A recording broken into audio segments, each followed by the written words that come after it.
Good morning student, welcome to VPS online classes. आज हम पढ़ेंगे दूसरा टॉपिक अपना जो है वो है प्रतिलोम फलन। प्रतिलोम फलन में अपने पास दो पॉइंट है, जिसमें पहला पॉइंट है किसी अवयव का प्रतिलोम।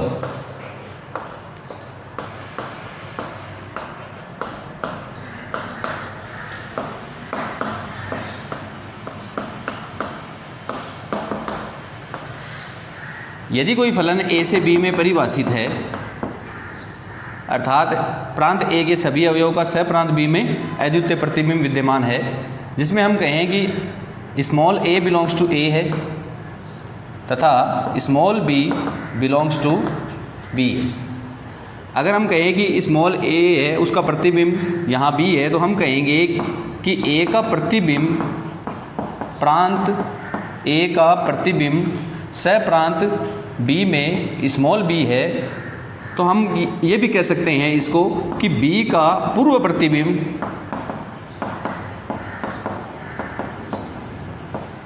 स्मॉल ए होगा। बी का जो पूर्व प्रतिबिंब है यही कहलाता है अवयव बी का प्रतिलोम ए,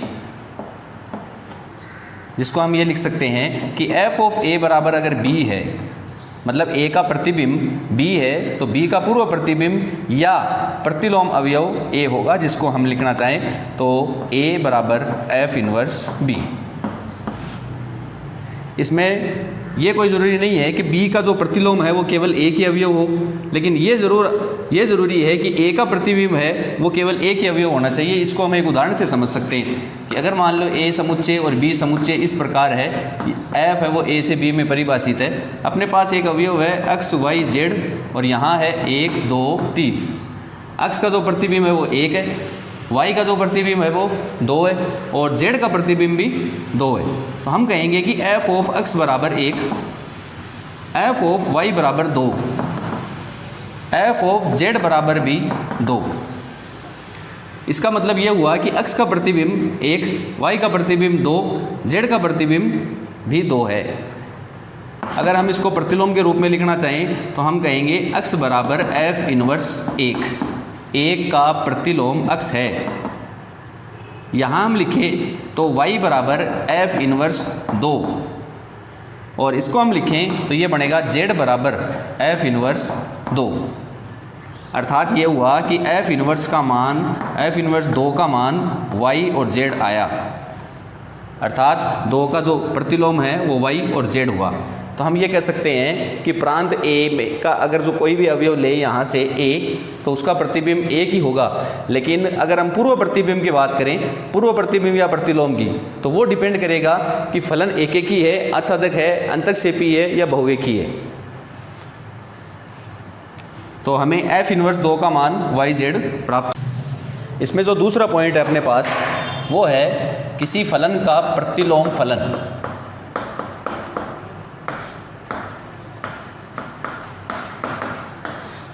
यदि कोई फलन a से b में परिभाषित है, अर्थात प्रांत a के सभी अवयवों का सह प्रांत b में अद्वितीय संबंध होगा, तो हम इसका f इनवर्स देखेंगे, f इनवर्स या प्रतिलोम फलन। उसके लिए हमें पहले एकेकी और आच्छादक पढ़ना होगा, जो कि हमने कक्षा 11 में पढ़ा है। एकेकी फलन क्या होता है कि यदि कोई फलन a से b में परिभाषित है, यदि समुच्चय a और समुच्चय b इस प्रकार परिभाषित है कि a में अवयव की संख्या है वो 1 2 3 और b में अवयव की संख्या है x y z। 1 का जो प्रतिबिंब है वो x है, 2 का प्रतिबिंब है वो y है, 3 का प्रतिबिंब है वो z है। तो हम यहाँ कहेंगे कि प्रांत के सभी अवयवों का सह प्रांत में अलग अलग प्रतिबिंब है, तो यह एक फलन एकेकी होगा। एकेकी के लिए अगर हम गणितीय निरूपण देखें तो वो होगा कि यदि f ऑफ x1 बराबर f ऑफ x2 है तथा x1 बराबर x2 हो तो हम कहेंगे फलन एकेकी है। इसी तरीके से अगर हम दूसरे फलन बात करें आच्छादक फलन, कि यदि f a से b द्वारा परिभाषित है तो सह प्रांत जो b है उसका कोई भी अवयव ऐसा नहीं होना चाहिए जिसका प्रांत में प्रतिबिंब पूर्व प्रतिबिंब विद्यमान न हो। अगर हम कहें कि एक समुच्चय ए और बी इस प्रकार है, X Y Z T 1 2 3 4 5, X का प्रतिबिंब 1 है, वाई का प्रतिबिंब 2 है, जेड का प्रतिबिंब 3 है, टी का प्रतिबिंब 4 है, यह एक फलन है। यह फलन एकेकी है लेकिन अच्छेदक नहीं है। अच्छेदक इसलिए नहीं है कि जो सह प्रांत का अवयव 5 है उसका प्रांत में कोई भी पूर्व प्रतिबिंब या प्रतिलोम विद्यमान नहीं है। अगर हम यहाँ से 5 को हटा दें, 5 को हटाएं तो यह एक फलन एकेकी भी है और अच्छेदक भी है। अच्छेदक इसलिए है कि सह प्रांत का कोई भी अवयव ऐसा नहीं बच रहा है जिसका प्रांत में पूर्व प्रतिबिंब विद्यमान नहीं है। अर्थात यह हुआ कि सह प्रांत तथा परिसर का मान जिस फलन में बराबर है वह फलन आच्छादक होगा।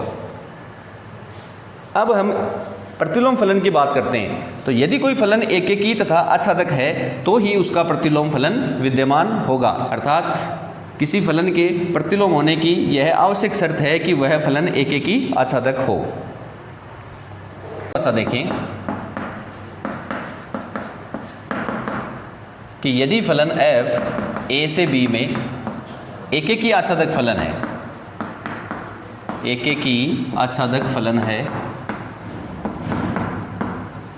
तो एक अन्य फलन जिसको हम प्रतिलोम कहेंगे f इनवर्स होगा, जो कि b से a में परिभाषित होने वाला वह फलन जिसके प्रत्येक अवयव b बिलोंग्स टू b के लिए हमें a बिलोंग्स टू a में एक अद्वितीय संबंध मिलेगा। अर्थात हम कहेंगे f ऑफ a बराबर b। अगर हम इसका गणितीय निरूपण देखें तो यदि कोई फलन a से b में परिभाषित है तो जो f इनवर्स होगा वो b से a में परिभाषित होगा, जहां f इनवर्स b का मान a होगा, जिसको हम ये भी लिख सकते हैं कि f ऑफ a बराबर b। यहाँ अगर हम बात करें प्रतिलोम फलन के प्रांत और परिसर की, तो प्रतिलोम फलन का जो प्रांत है वो f का जो प्रांत होगा वो f इनवर्स के परिसर के बराबर होगा। क्योंकि यदि कोई फलन a से b में परिभाषित है तो a इसका प्रांत हुआ और b यहाँ सह प्रांत तथा परिसर दोनों लिख सकते हैं, क्योंकि यह फलन क्या है, एकेकी आच्छादक। तो आच्छादक है इसलिए हम इसको सह प्रांत तथा परिसर दोनों में से किसी भी एक का नाम ले सकते हैं। तो हम कहेंगे कि यदि जो f का प्रांत है वो f इनवर्स के परिसर के बराबर होगा, इसी तरीके से f का जो परिसर है वो f इनवर्स के प्रांत के बराबर होगा। यह है प्रतिलोम फलन। अब हम इसके बाद में एक्सरसाइज 1.2 देखते हैं, जिसमें हम कहेंगे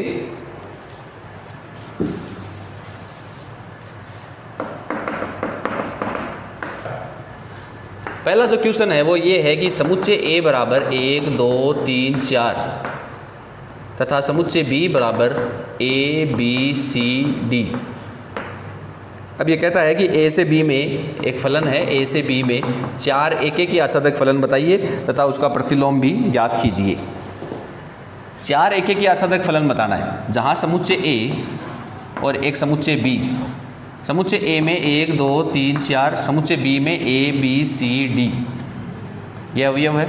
हम बात करते हैं यहाँ जैसे एक फलन है f A से B में, हमें 4 एकेकी आच्छादक फलन बताने हैं, जिसको हम पहला नाम दे रहे हैं f1। हम इसको कर्मी द्विगम के रूप में लिखेंगे। मान लीजिए कि अपने पास 1 का प्रतिबिंब A है, 2 का प्रतिबिंब B है, 3 का प्रतिबिंब C है और 4 का प्रतिबिंब D है। यह फलन एकेकी भी है तथा आच्छादक भी है। एकेकी इस वजह से है कि प्रत्येक अवयव का अलग अलग प्रतिबिंब आ रहा है, और तो ये एकेकी हुआ। और दूसरा है आच्छादक। आच्छादक में हम कहते हैं कि सह प्रांत का कोई भी अवयव शेष नहीं है जिसका प्रांत में कोई भी प्रतिलोम विद्यमान न हो। तो हम F1 देखते हैं 1A 2B 3C और 4D। तो हम जानते हैं कि जब इसका इन्वर्स ज्ञात करेंगे तो प्रांत को परिसर बना लेते हैं और परिसर को प्रांत। तो ये कर्मी द्विगम बन जाएगा A1 B2 C3 D4। इसी तरीके से नेक्स्ट दूसरा जो फंक्शन है उसको नाम दिया F2। इसमें हम क्या करेंगे कि 1 और 2 का जो प्रतिबिंब है उसको आपस में चेंज कर लेंगे। तो 1 का जो प्रतिबिंब है वो B लिख देंगे और 2 का प्रतिबिंब है वो A लिख देंगे। बाकी जो 3 है और 4 उन दोनों का प्रतिबिंब सेम रह जाएगा, C और D। जब हम इसका F2 इन्वर्स देखेंगे तो ये बनेगा B1 A2 C3 और D4। इसी तरीके से हम तीसरा एकेकी आच्छादक फलन देखेंगे जिसको हमने नाम दिया F3 का। F3 में क्या करेंगे कि 1 और 2 का प्रतिबिंब है वो तो A और B रख लिया, 3 और 4 का जो प्रतिबिंब है उन दोनों को आपस में चेंज कर लेंगे। तो ये बन जाएगा 3 का प्रतिबिंब D और 4 का प्रतिबिंब C। तो अपने पास F3 इन्वर्स आया A1 B2 D3 C4। इसी तरीके से हम नेक्स्ट चौथा फंक्शन है जिसको हमने नाम दिया F4। इसमें हम क्या करेंगे कि 1 और 4 का जो प्रतिबिंब है उसको आपस में चेंज कर लेंगे। तो 1 का प्रतिबिंब हो गया D, 2 का प्रतिबिंब A, 3 का प्रतिबिंब लिख देंगे हम C, तो 4 का प्रतिबिंब अपने पास बच गया B। ये हो गया अपने पास F4।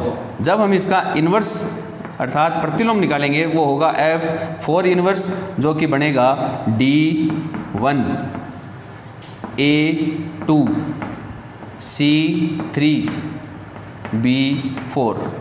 ये है 4 एकेकी आच्छादक फलन तथा उन सब का प्रतिलोम।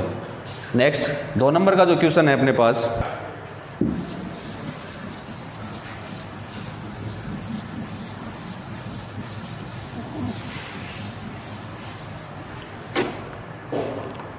सेकंड क्वेश्चन जो है, यदि फलन f R से R द्वारा परिभाषित है जहां fx बराबर x की घात 3 - 3, सिद्ध करो कि f इन्वर्स विद्यमान होगा तथा f इन्वर्स का सूत्र भी बताइए।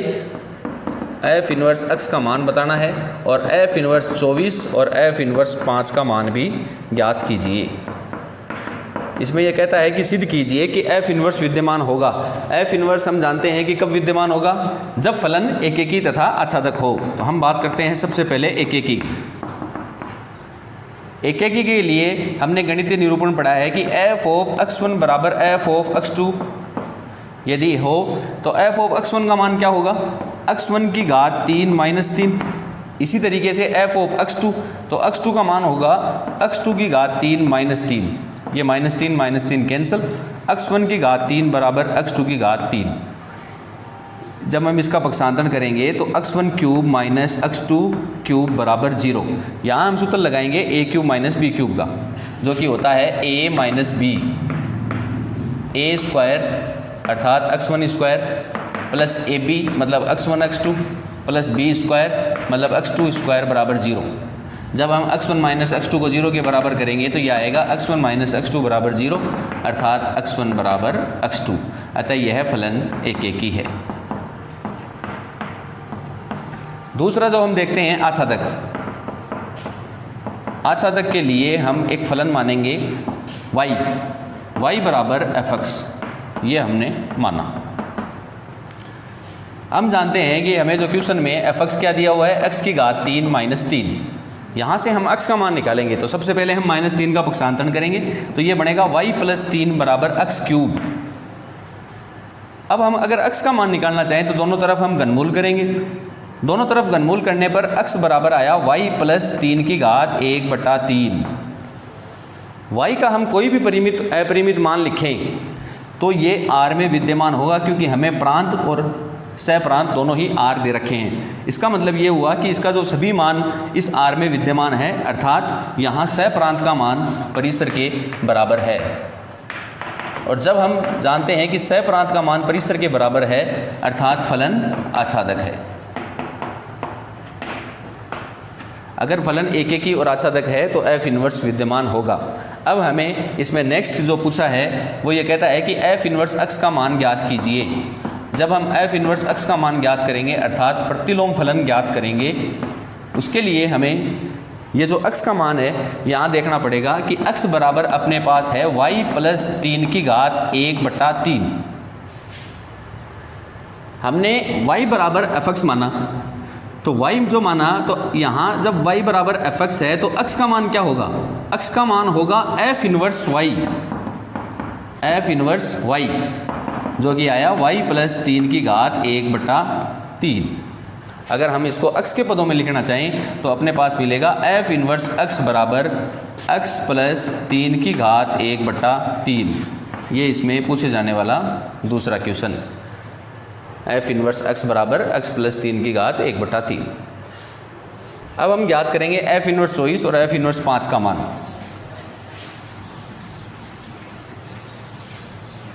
f इनवर्स 24 के लिए माना f इनवर्स 24 बराबर x, तो यहाँ से मान देखेंगे तो fx बराबर 24 और हमें fx बराबर x की घात 3 माइनस 3 दिया हुआ है, यह आया 24। जब हम -3 का पक्षांतरण करेंगे तो x क्यूब बराबर आएगा 24 प्लस 3 अर्थात x क्यूब बराबर 27। दोनों तरफ घनमूल करेंगे तो x बराबर आएगा 27 की घात 1/3 अर्थात x बराबर 3। x हमने माना है f इनवर्स 24, तो f इनवर्स 24 का मान 3 प्राप्त हुआ। इसी तरीके से हम f इनवर्स 5 का मान भी ज्ञात कर सकते हैं। f इनवर्स 5 को भी हम क्या मान लेंगे? x। माना f इनवर्स 5 बराबर x, तो यहाँ से अपने पास fx बराबर मिला 5। fx बराबर हमें दिया हुआ है x की घात 3 माइनस 3 बराबर 5। इसी तरीके से -3 का पक्षांतरण करेंगे तो ये आएगा 5 प्लस 3 8। दोनों तरफ घनमूल किया तो x बराबर 8 की घात 1/3 जिसका मान आया x बराबर 2। x हमने माना था f इनवर्स 5, तो f इनवर्स 5 का मान आया 2। Second question complete.